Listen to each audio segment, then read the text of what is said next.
She left for her date. I left the country. I didn't pack properly. Didn't even bring a jacket. Just stuffed some clothes in a backpack and drove to the airport in silence. I didn't book a hotel or think about what I'd do when I landed. I just knew I couldn't breathe in that house anymore.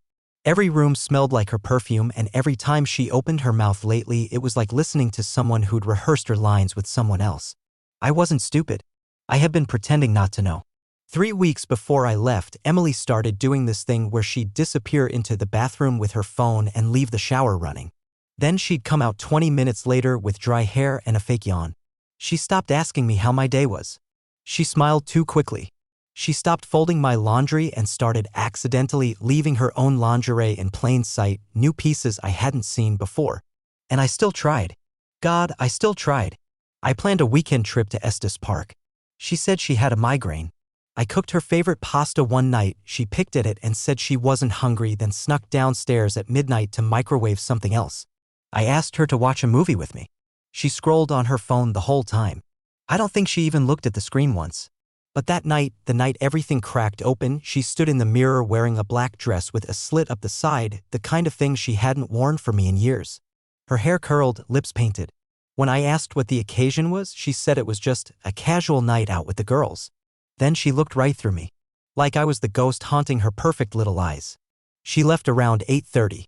At 8:35, I called the airline. I booked a seat on the first flight I could find out of the country. Didn't care where. Ended up with a red-eye to Lisbon. Why Portugal? No idea. Maybe because it sounded far enough away to matter. Maybe because she wouldn't think to look for me there. On the flight, I didn't cry. I didn't drink. I didn't sleep either. I just kept thinking about all the things she used to say that don't mean anything now. I'll never lie to you. You're the only man I've ever really loved. I'd rather die than hurt you. I bet she said the same things to him. Or maybe she skipped all that and went straight to whatever inside joke they now share, the one she hides in that locked folder on her phone. The one she looks at and giggles to herself like a damn teenager. By the time the plane landed, I knew I wasn't going back. Not until I figured out what part of me let this happen. Not until I faced the truth. My wife was cheating on me, and she didn't even care if I found out. The hotel room in Lisbon had a window that looked over some alley where laundry fluttered on old wires and a black cat wandered like it owned the world. It was quiet. No sirens. No small talk. No Emily. I sat on the edge of the bed with my backpack still zipped, just listening to the blood in my ears. The pressure of silence. The kind of quiet that makes you realize how loud your life has been until now. I didn't check my phone until the sun went down. 49 notifications. Missed calls. Voicemails. Texts. Her tone changed with each message. First casual. Then confused. Then panicked. Hey babe, where are you? Are you okay? Can you please answer me? I don't know what's going on. Please don't do anything stupid. I didn't answer. I read them all though. Every fake word. Every half-truth. Every trap of a sentence meant to reel me back in. She had no idea I'd seen the photo. No clue I knew what she was doing. She thought I just snapped? Vanished?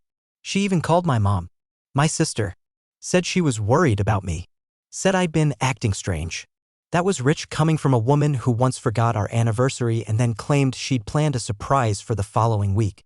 Nothing ever came. I lay back on that stiff hotel bed and stared at the ceiling, trying to remember when I stopped being her husband and started being an obstacle. When my name in her phone stopped meaning comfort and started meaning guilt. When she began choosing someone else with her eyes closed and her mouth full of lies. And the worst part? I kept trying to figure out what I'd done wrong.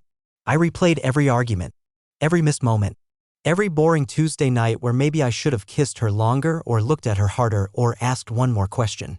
I told myself this was my fault, that if I'd been more exciting, more confident, more something, she wouldn't have gone looking for someone else. But deep down I knew better. I gave her everything. My time. My loyalty. My stupid, undeserved trust.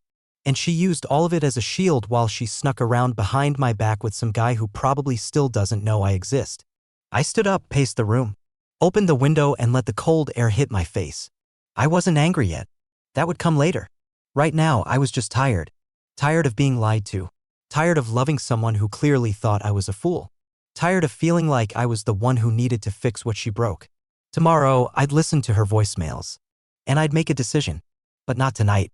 Tonight, I let go of the version of her I used to love. I didn't plan to call her. I didn't plan to do anything, actually. But the longer I sat with those voicemails, the more they rotted in my chest. Like mold. It was the fifth one that finally pushed me. The one where her voice cracked, not from sadness, but from frustration. If you're trying to punish me, it's not going to work. Just come home and stop being dramatic. She said it like I'd lost my mind. Like I was the one who'd violated something sacred. I guess in her head, the only betrayal was me walking out the door without permission. So I called her. From a payphone. Yeah, they still exist here. She picked up on the first ring. Oh my God. Where the hell are you? Doesn't matter. Are you safe? What are you doing? You can't just disappear like that. I was going insane. I didn't answer. I let the silence press down. Then I asked. Who's the guy in the photo? The line went still. What photo? She said too fast. You know which one. More silence. Then, are you seriously checking up on me like some jealous? Who is he? You went through my phone? That's a complete violation. I can't believe you. You left it unlocked. And you left that dress on the floor. You're not careful, Emily. You're just lazy. The sound that came next wasn't crying. It was anger. Sharp, wild anger. She didn't even try to deny it. Didn't beg. Didn't say it wasn't what it looked like. She just exploded. You've been impossible to live with. You're always quiet, always watching me like I'm under surveillance. You stopped being fun years ago. All you do is come home, eat, and sleep. You're like a roommate with a bad attitude. A roommate. That was the word she chose. After 7 years of marriage. After every time I held her hand in the dark when she cried over her mom's illness. After I paid for her grad school and helped her build a career. I was a roommate. I gave you everything, I said quietly. And I didn't ask you to. That was the moment I knew there was no fixing it. Her voice cracked again. But not from regret. From the thrill of finally saying what she'd been thinking for a long time. I met someone who makes me feel alive. That's not a crime. No, I said. But doing it behind my back is. The call ended. I didn't hang up. She did. I stood there under that cracked payphone booth, listening to the dial tone. And for the first time since I left, I felt something shift. Not grief. Not rage. Clarity. She was never going to say sorry. She was never going to see what she did as betrayal. In her head, I was the villain for leaving. Not her for lying. So be it. Next, I'd have to tell our families. Then a lawyer. The walk back to the hotel from the payphone felt longer than it should have. Lisbon was still buzzing, people sitting outside cafes, music bleeding through cracked windows, couples laughing over drinks. I was somewhere else entirely. Every sound bounced off me like I wasn't there. When I got back to the room, I stared at my reflection for a long time. I looked older than I remembered. Tired in a way sleep wouldn't fix. I hadn't shaved since I landed. My eyes were sunken, jaw tight. I didn't recognize the man in the mirror. But I also didn't pity him. Not anymore. That call had done something to me. Emily's voice. The edge, the venom, the total lack of shame. It stripped the last piece of denial from me. She wasn't confused.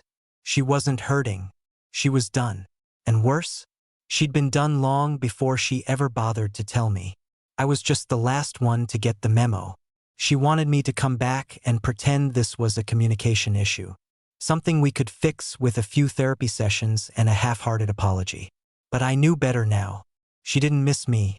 She missed control. She missed the convenience of having a husband who covered the bills while she chased someone else in secret.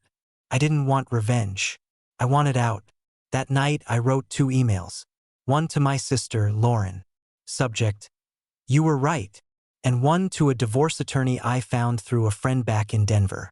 Subject: Requesting consultation, infidelity grounds. No dramatic language. No emotional poetry. Just facts. She cheated. She lied. I left. I was ready to end it. Around 3 a.m., I finally opened Instagram. Something I hadn't dared to touch since leaving. Her profile was still public. She'd posted a photo the night I left. A glass of wine, a candlelit table, and a caption that read, Sometimes you have to choose yourself, Blackheart. And the comments, You deserve happiness, M. So proud of you for living your truth. Girl, that glow is everything. I stared at those words and felt like vomiting. They didn't know. Of course they didn't. She hadn't told anyone the truth. She'd rewritten the story. Painted herself as the hero, the survivor, the poor woman finding joy after a difficult marriage. There was no mention of me. Not one. She hadn't just moved on. She'd erased me. And that's when I realized something. This wasn't just betrayal. It was a burial. She wasn't trying to hurt me. She was trying to replace me. Quietly, cleanly, as if I never existed at all. So I did the only thing left to do. I started writing everything down. Every lie, every moment, every shift in her behavior. Not for revenge. Not to post online. But so I could remember it clearly, truthfully, when she tried to spin it all later. When she'd inevitably say, "It wasn't like that," because it was like that. And I was done letting her pretend otherwise. There's a strange calm that comes after the emotional storm. Not peace, not clarity, just a numb, slow-moving silence where things stop screaming and start settling. That's where I found myself the next morning. I sat at a corner cafe, staring into a bitter espresso, watching a young couple argue in Portuguese. Even without knowing the language, I could tell they cared. That's the irony. Arguments mean you still want to be understood. Emily hadn't argued. She'd exited. I checked my email. The lawyer replied. She was direct and efficient. Told me what documents to collect, what the process looked like, what kind of timeline I was looking at. She asked gently if there were any children involved. No kids. We talked about it. A lot. She said she wasn't ready. Said she needed more time to grow her career. Said she couldn't imagine bringing a child into a world until she was fully self-actualized. I respected that, supported it, even defended her when my parents started dropping those passive-aggressive grandkid comments. Now I wonder if she was just biding time, waiting to see how long I'd let her lie to my face. Later that day, I walked into a bookstore off a side street. It smelled like dust and coffee, the kind of place where people whisper even when they're alone.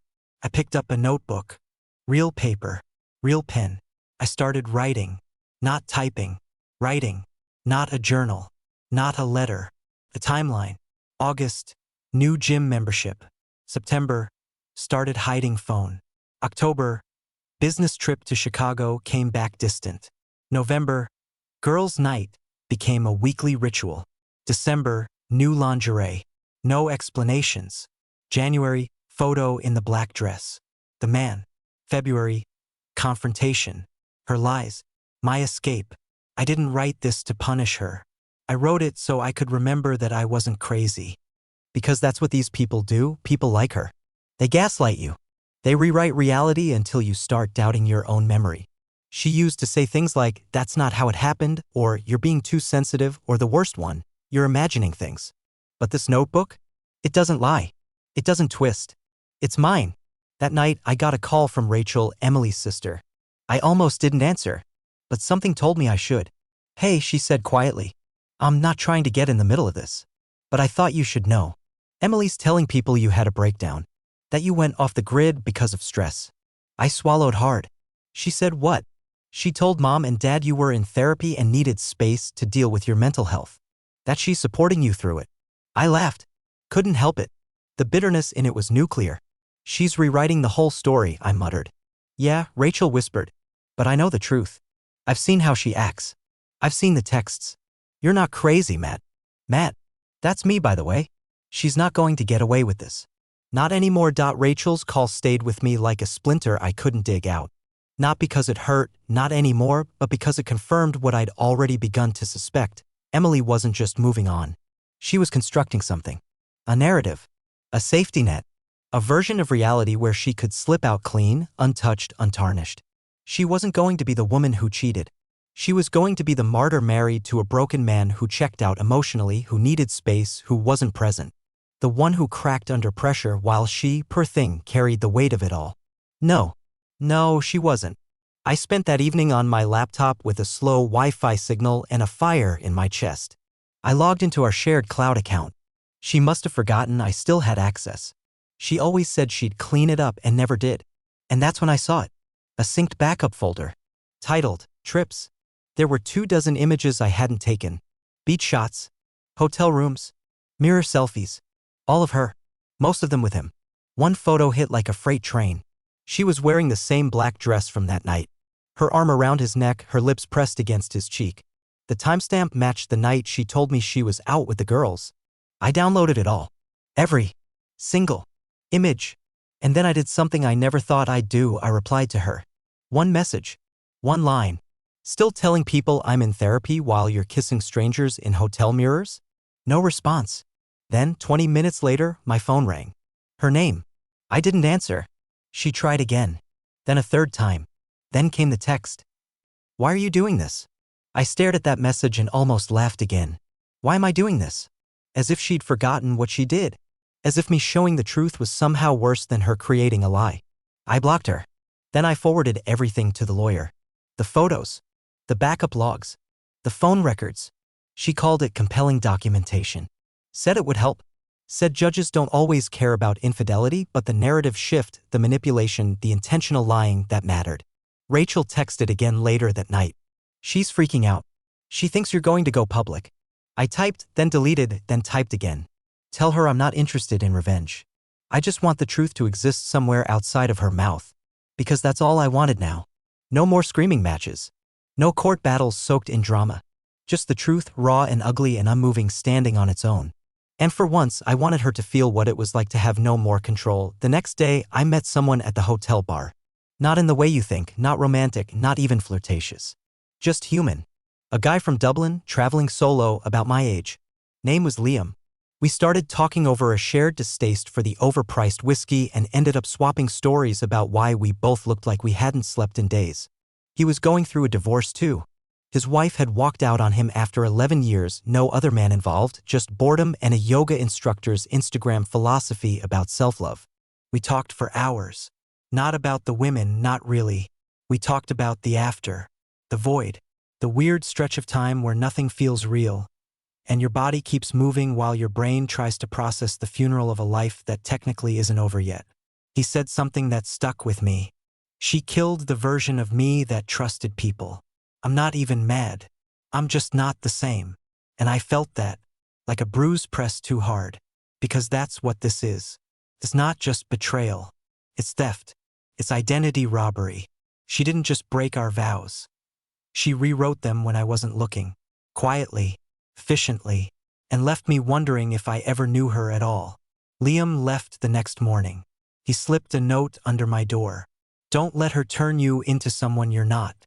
That's how they win. I folded it up and kept it. Back home, things were shifting faster than I expected. My sister Lauren sent me a screenshot of Emily's latest post. A sunset photo, captioned, "New Beginnings." Her hand was in the frame, and so was his. No face, just fingers, intertwined. She wasn't even hiding it anymore. The comments were what you'd expect. Clapping emojis. So happy for you? Messages, the usual echo chamber of curated lies. People love a good redemption story, especially when they don't know who got buried under it. But one comment stood out. It was from Rachel. Just 4 words. Hope he knows everything. No likes, no replies, but I saw it, and I smiled.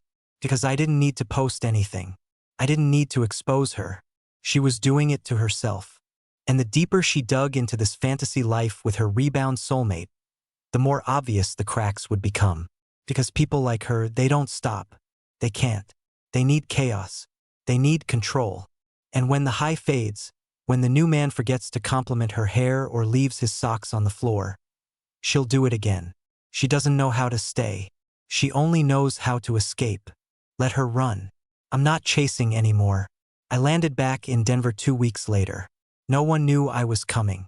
Not my friends, not Lauren, not even Rachel, though she was the only one I would have trusted to keep it quiet. I didn't want a welcome home. I didn't want hugs or pity or long talks over coffee. I just wanted to walk through my own front door and feel the air change. Smell the dust. Hear the emptiness. And I did. It was like stepping into a life someone else had lived. Same furniture, same throw blanket on the couch, same coffee mug still drying by the sink. But it wasn't mine anymore. It had been hollowed out, repainted in the color of lies. She was gone. Half the closet was empty. Drawers yanked open, some still left half full. Like she packed in a panic. Or maybe not a panic. Maybe it was just laziness again. There was a small pile of things left on the bed. Books, old photos, one of my sweatshirts folded neatly with a note on top. I didn't want to throw these away. Thought you might still want them. Take care of yourself, Matt. No apology. No confession. No closure. Just that damned performative kindness she uses to keep her hands clean. I didn't read the books. I didn't open the box of photos. I stuffed them into a bag and left them in the garage. Maybe someday I'll burn them. Maybe I won't. Doesn't matter. That first night back, I didn't sleep in our bed. I slept on the floor. No pillow. Just a blanket and the cold hardwood beneath me. Not because I was punishing myself, because I needed the discomfort. I needed to feel present. I needed something real to anchor me. In the morning, I changed the locks. Then I went through every room and started stripping out everything she left behind. Perfume bottles. Throw pillows. That cheesy "Love Lives Here" sign she insisted on hanging by the kitchen. It all went into garbage bags. Every trace of her. I cleaned for 6 hours straight. Scrubbed the floors. Vacuumed behind the furniture. Washed every dish, every towel, every surface she might have touched. Not because I'm obsessive. Because that was my ritual. That was mine. That was me reclaiming the space she polluted. I didn't cry. I didn't scream. I didn't call her. I just kept cleaning. And by the time the sun went down, the house didn't feel like a memory anymore. Felt like a blank canvas. Quiet. Unfamiliar. But mine.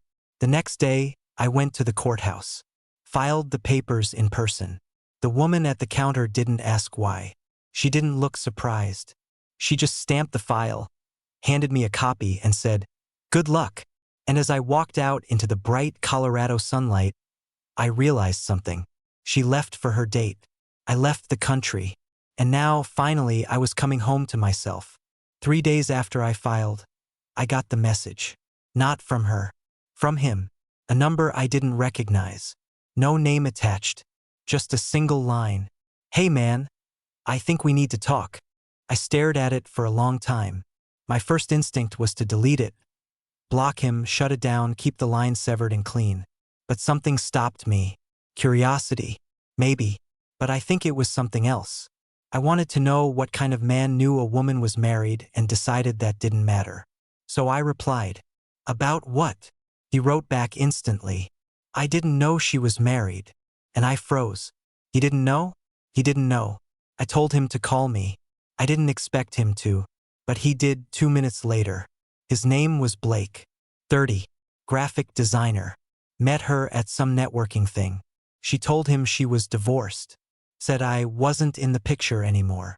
That we'd been separated for a year but were still untangling logistics. She was always vague, he said. But I figured, divorce stuff is messy. She told him I was unstable. That I had emotional issues.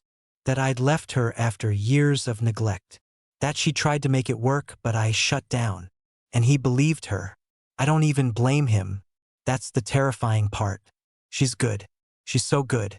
She knows exactly how to weaponize sympathy, how to play victim while stabbing you in the back with a smile. I lived with it for years. He got it in weeks. "I just wanted you to know, man," Blake said. "She lied to both of us. And I'm done." I didn't say much. I thanked him. Told him I appreciated the honesty. Told him he didn't owe me anything, but that it meant something anyway. Then he asked the question that caught me off guard. "Do you think she ever really loved either of us?" I didn't answer, because honestly, I don't know. I think she loved the attention, the control, the idea of being desired. But love? No. Not in the way it matters. Not in the way that stays. When the call ended, I sat there for a long time. Not angry. Not bitter. Just done. I finally saw her clearly. Not as my wife. Not as a woman I lost. But as a stranger I once trusted with my entire heart, and who traded it for validation and a few cheap thrills. And now she had nothing. No husband. No boyfriend. Just a mirror and a long list of stories that were starting to contradict each other. She built her escape on lies, and it was already starting to collapse. The divorce papers were officially served on a Wednesday morning. I didn't tell her they were coming. I didn't warn her. No final texts. No dramatic announcements. Just a quiet, Clinical delivery signed, sealed, unavoidable. Later that day, Rachel called. She lost it, she said. Screamed at Mom. Said you blindsided her. Of course she did. Of course it was my fault again. Rachel didn't sound surprised. She sounded tired. She said she thought you two could still talk things through. That maybe it wasn't really over. I laughed. Not bitterly. Just in disbelief. She's already telling people I'm emotionally unstable and mentally sick. And she thought we could talk things through. She lies to herself more than she lies to anyone else, Rachel said quietly. She can't stand not being the one who walks away. That line hit hard. Because it was true. She needed to be the one in control. She needed to end it on her terms, when it suited her, with a new man already lined up to make the transition seamless. Me leaving first and not coming back when summoned shattered her little performance. She wanted me heartbroken and obedient. Instead, I was free and moving on. Rachel said Emily wasn't eating, was barely leaving her new place. That Blake had blocked her after our call and that she'd been spiraling, posting cryptic stories, black and white quotes about growth and betrayal. The usual softcore manipulation. She's not going to handle this well, Rachel added. I know, I said. Just be careful. I don't trust her not to twist this. Neither did I. But at this point, it didn't matter anymore. I wasn't defending myself to anyone. I wasn't chasing reputation. I wasn't dragging my life into some public trial. The people who mattered knew the truth. Everyone else could believe what they wanted. I didn't need to win the story. I just needed to end it. So I wrote her one final message. Not for her. For me. You lied. You cheated. You made your choices. And I've made mine. I won't speak to you again, not out of hate, but because I love peace more than I loved the version of you I built in my head. Goodbye. Then I blocked her. Everywhere. No more edits. No more rewrites. The story, our story, was over. And I was finally free. Freedom didn't come with fireworks. It came with a quiet Sunday. I was standing in line at the grocery store, holding a basket with eggs, coffee, and a frozen pizza when I realized I hadn't thought about her all morning. Not once. No lingering ache. No invisible hand around my throat. Just a normal day with normal thoughts. And in that moment, that basket felt like a trophy. I went home and started rearranging the living room. Nothing big, just shifting the couch, moving a lamp, tossing out a throw pillow she bought on some overpriced influencer's recommendation. And then I lit a candle I liked. One I picked. Not because it matched the aesthetic she forced on everything, but because it smelled like cedar and made the room feel like mine. I was reclaiming things in pieces. The mail was lighter now. No more joint bills. No cards addressed to Mr. and Mrs. No more wedding invitations from her friends I'd grown to dislike. Even the silence in the house had changed. It didn't echo anymore. It breathed. Later that week, I bumped into an old friend, Derek, a guy I drifted from because Emily never really liked him. She always said he was too intense, which was code for sees through my BS. We had coffee, caught up, laughed about things I'd forgotten mattered to me. He said, "You look different, man. Like you've finally come out of some fog." And I had. Because the truth is, I hadn't just lost a marriage. I'd lost myself. Slowly, over years. Compromising piece after piece. Laughing less. Speaking softer. Apologizing for things I hadn't done. Making myself smaller to avoid waking the storm she always carried just behind her eyes. Yeah? I don't ask permission to breathe anymore. I don't double-check my tone before I speak. I don't rehearse conversations in my head. I don't flinch when my phone buzzes. I just live. And yeah, sometimes it's quiet. Sometimes it's lonely. Sometimes I catch myself reaching for a memory and then yanking my hand back like it's on fire. But I don't miss her. I miss the man I was before she began dismantling him. That man? He's back. Scarred, sure. But stronger. And every day I do something that reminds me I survived. Not just the betrayal, but the slow erasure of myself that came before it. And now I'm writing the ending of the story the way it should have always been. On my own terms. It's been 6 months. The divorce is finalized. My name is mine again. My bank account, my time, my space, all mine. The house doesn't smell like her perfume anymore. I replaced the sheets. Repainted the office. Gutted the bathroom. Every inch of this place is a middle finger to the past and a handshake to the future. I saw her once. By accident. She was across the street outside some boutique downtown. Holding her phone. Laughing. Same hair, same walk, same fake laugh she used to turn on at dinner parties. I stood still and watched her for 10 seconds. That was all I needed. She didn't see me. But if she had, I don't think she would have recognized me. Because I wasn't him anymore, not the man she manipulated, gaslit, lied to, deconstructed piece by piece until I became a shell she could wear like armor while she chased attention from strangers. That man is gone. And I didn't just survive her. I outgrew her. You see, betrayal doesn't just end a relationship. It exposes everything. All the fault lines you tried to ignore, all the compromises you made in the name of love, all the ways you shrank to keep the peace. It burns away illusion, and in the ashes, if you're lucky, you find something better. Clarity. She wasn't a mistake. She was a mirror. One that showed me what I would never tolerate again. What I truly valued. Who I was before I let someone rewrite me into something smaller, quieter, more convenient. And now, I laugh again. I sleep through the night. I walk into my own home and exhale. I've reconnected with old friends. I've started running. I'm learning how to cook something other than spaghetti and eggs. I even booked a trip to Norway next spring. No escape this time, just adventure. So here's my advice, for whoever needs to hear it. If you're sitting in that silence, wondering if your gut is right, if the lies are real, if the person you love is already halfway out the door, listen to yourself. You're not crazy. You're not broken. And you sure as hell are not to blame for someone else's betrayal. Pack your things. Change the locks. Rewrite your story. And when they ask what happened, just say this. She left for her date. I left the country. She got a new man. I got my life back.